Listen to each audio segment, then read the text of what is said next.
Okay, ఈ నాటకీయ సంఘటనల వెనుక ఏముందో ఇప్పుడు వివరంగా చూద్దాం. అంతా ఒక చిన్న కోరికతో మొదలవుతుంది, కాని దాని వెనుక ఒక దుర్మార్గపు ఆలోచన దాగుంది. చూశారా, ఇలా మనోహరి అమ్మును బయటకు పంపి తన ప్లాన్ని మొదలుపెట్టింది. అందుకే అమ్ము రాత్రిపూట ఏం జరగబోతోందో తెలియకుండా షాపు వైపు నడుస్తోంది. ఇదే ఆ సైగా మనోహరి మంత్రగత్తె చెంబాని దాడి మొదలుపెట్టమని హెచ్చరించింది.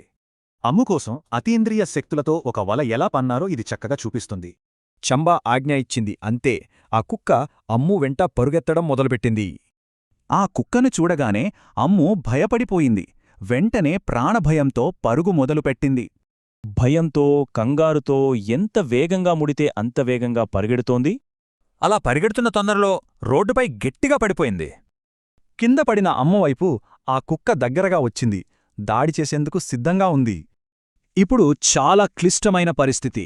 అమ్ము పూర్తిగా చిక్కుకుపోయి భయంతో వణికిపోతోంది.